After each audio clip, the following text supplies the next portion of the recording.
आत्मा की अमरता। आत्मा की अमरता ऋषि मुनि संत उसकी खोज करते हैं। यह संसार में जो मनुष्य बहुत दुखी हो चुके हैं और वो संसार से हटना चाहते हैं, तो वे इस आत्मा की खोज में लगते हैं। यह आत्मा क्या है, यह हमें अलग क्यों करती है? जिन लोगों ने शरीर और मन को आत्मा से अलग मान लिया है, वे संसार की खोज करते हैं। ये मन और शरीर संसार है। वे संसार की तरफ जाते हैं और संसार के जो भोग के साधन हैं उनको इकट्ठा करते हैं और उनका भोग करते हैं। लेकिन जो लोग अपने अंदर आनंद को खोजना चाहते हैं, क्योंकि उन्हें संसार के भोगों में आनंद नहीं मिल रहा है, तो वे फिर आत्मा की खोज करते हैं, क्योंकि आनंद आत्मा में है। आनंद आत्मा का गुण धर्म है, तो आनंद उनको वही मिलेगा। तो मनुष्य जब संसार से तंग आ जाता है, संसार के दुखों का बोझ वो उठा नहीं सकता, फिर वो आत्मा की खोज में लगता है। तो आत्मा क्या है? यह आत्मा अजर अमर और मृत्यु से परे है। यह आत्मा इस शरीर, इंद्री और मन का कारण है। तो आत्मा क्या है? आत्मा वह ज्योति है जो शरीर को बनाती है, शरीर को चलाती है, जिसके कारण से ये शरीर चलता है। तो ये आत्मा दिखाई क्यों नहीं देती? ये आत्मा इसलिए दिखाई नहीं देती कि हमारे मन में मैल आ चुका है। जैसे दर्पण के ऊपर अगर धूल जम जाए तो हमारी चेहरा उसमें दिखाई नहीं देगा। जैसे अगर जल को चंचल कर दिया जाए, जल के अंदर तरंगे पैदा कर दी जाए, तो उसमें हमारा चेहरा नहीं दिखाई देगा, उसमें किसी भी चीज का प्रतिबिंब नहीं बनेगा। तो इसी कारण से हमारा मन संसार में चंचल है। हमारा मन वो अणु है जो संसार है, वो उसी चीज से बना है जिस चीज से संसार बना है। तो मन का स्वभाव है, इंद्रियों का स्वभाव है केवल बाह्य जगत की संवेदनाओं को ग्रहण करना, उनके ऊपर प्रतिक्रिया करना और उनके माध्यम से संसार के भोगों को भोगना। इसलिए जब तक हम मन के अधीन रहेंगे, हम संसार में ही विचरण करते रहेंगे और उस आत्मा के साथ हमारा संपर्क नहीं हो सकता, जबकि वह आत्मा इस शरीर के ही अंदर है। तो परमात्मा क्या है? परमात्मा एक ब्रह्मांडीय चेतना है। ये पूरा ब्रह्मांड उसका स्थूल शरीर है। ये कूटस्थ चैतन्य उसका सूक्ष्म शरीर है और ये पूरा प्रकृति उसका कारण शरीर है। इसी तरह ये परमात्मा का रूप तीन रूपों में इस ब्रह्मांड में व्याप्त है। हमारी आत्मा के भी तीन रूप हैं। उसने भी एक सूक्ष्म शरीर बनाया, एक कारण शरीर बनाया और एक स्थूल शरीर बनाया। ये जो पंच महाभूत का शरीर है, ये इस आत्मा का स्थूल शरीर है। इसके अंदर 19 तत्वों का सूक्ष्म शरीर है जो इस स्थूल को चला रहा। इसमें 5 ज्ञानेंद्रिय हैं, 5 कर्मेंद्रिय हैं, 5 तन्मात्राएं हैं मन, बुद्धि, चित्त और अहंकार, ये 19 तत्वों का सूक्ष्म शरीर इस शरीर के अंदर है और उसके अंदर हमारा कारण शरीर है। कारण शरीर हमारे विचार है। तो जैसे परमात्मा के 3 शरीर हैं, उसी प्रकार हमारे भी 3 शरीर है। तो परमात्मा पूरे ब्रह्मांड का आधार है और आत्मा इस शरीर का आधार है। तो आत्मा और परमात्मा एक दूसरे से जुड़े हुए हैं।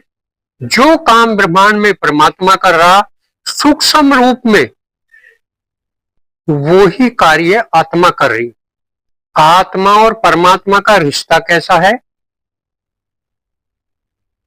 आत्मा और परमात्मा का रिश्ता उसी प्रकार से है जैसे समुद्र और लहर का रिश्ता है। लहर हमें उस समुद्र के ऊपर तैरती हुई दिखाई देती है। लहर जन्म लेती है और समुद्र के ऊपर तैरती हुई किनारे तक पहुंच जाती है और किनारे पर पहुंचकर वो फिर समुद्र में लय हो जाती है। इसी प्रकार परमात्मा समुद्र है और वो लहर आत्मा है। जैसे परमात्मा और आत्मा दोनों एक ही हैं, जैसे समुद्र और लहर दोनों एक हैं। सूरज और किरण दोनों एक हैं। किरण सूरज से ही उत्पन्न हुई।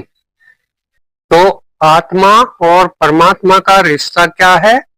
जैसे समुद्र और लहर का रिश्ता, सूरज और किरण का रिश्ता, गहने और सोने का रिश्ता।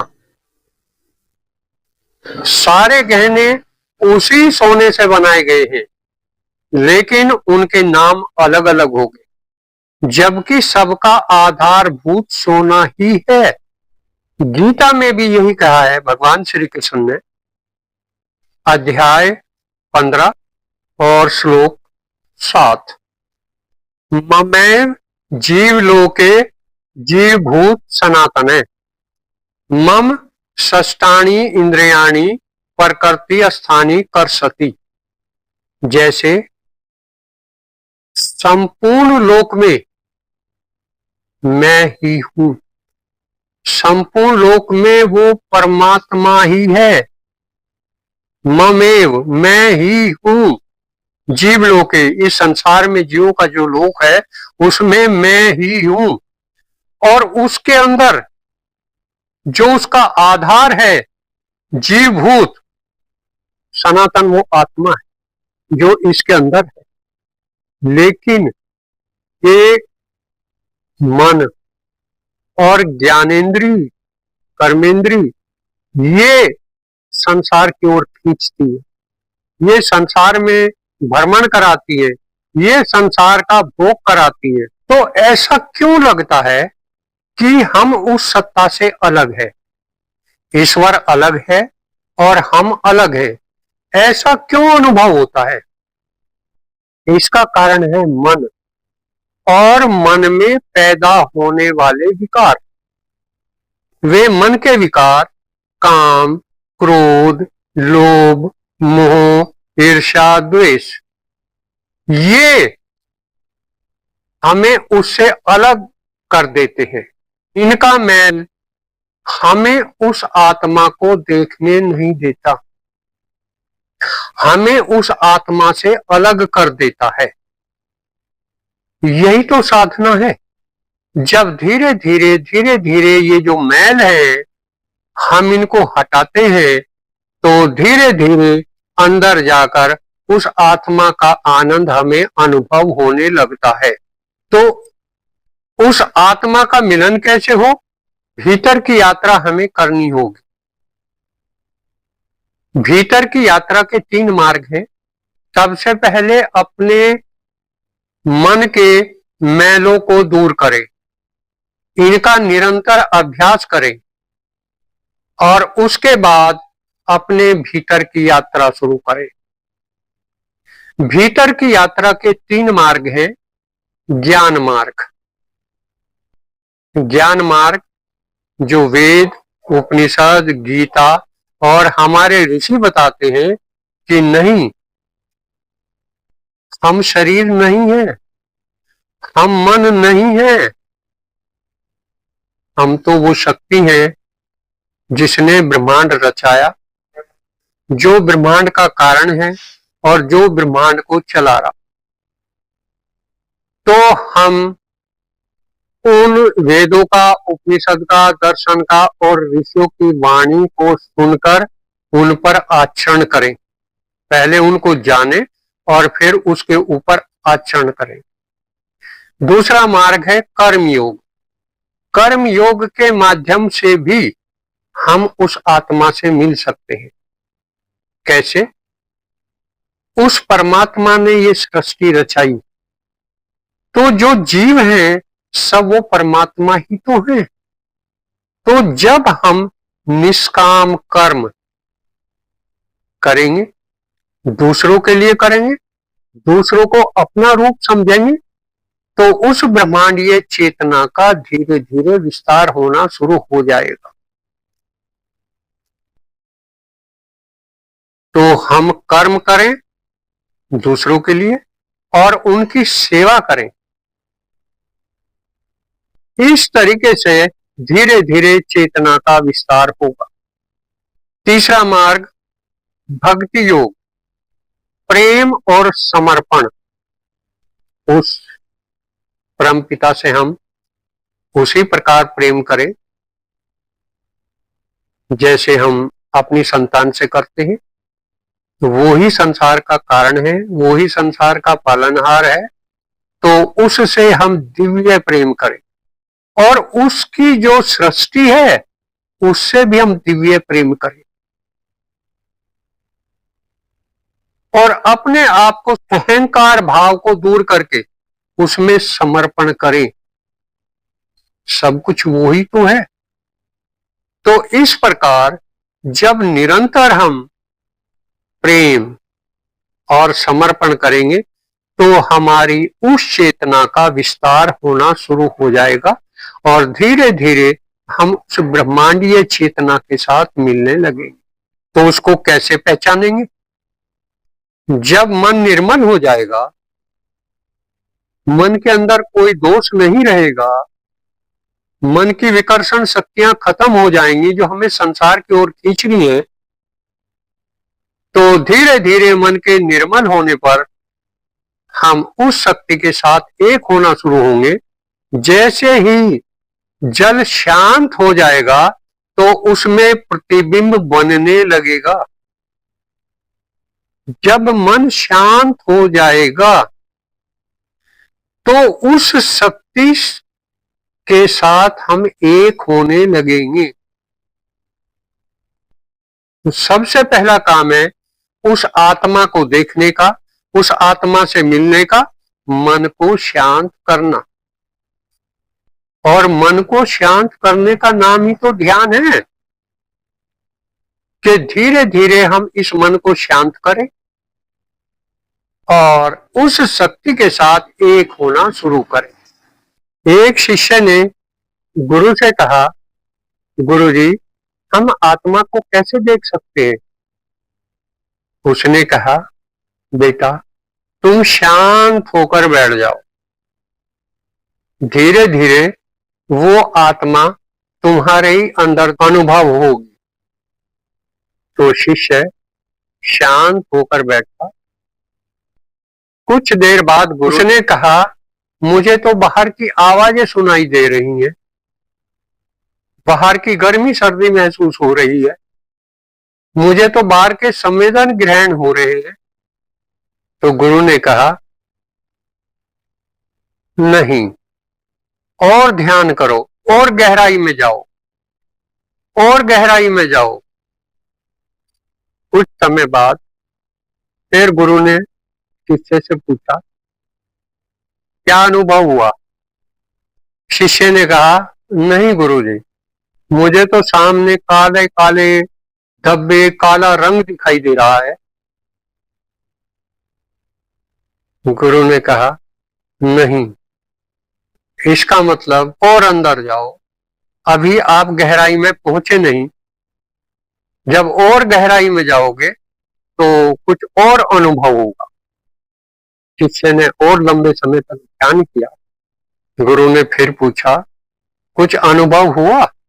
शिष्य ने कहा, हाँ, अब मुझे वो ओम की ध्वनि सुनाई दे रही, उसकी आवाज सुनाई दे रही। गुरु ने कहा, और गहरे उतरो। फिर गुरु ने पूछा,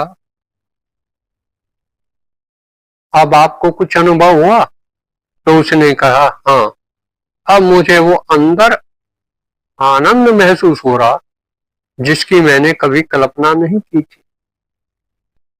तो इसी प्रकार धीरे धीरे हम अंदर चले जाएं और उस आत्मा का अनुभव करेंगे। जैसे पृथ्वी से पानी निकालने के लिए धीरे धीरे हमें कुआं खोदते समय नीचे को जाते हैं, गहराई में जाते हैं और वहां तक पहुंचते हैं जहां पानी मिल जाता है।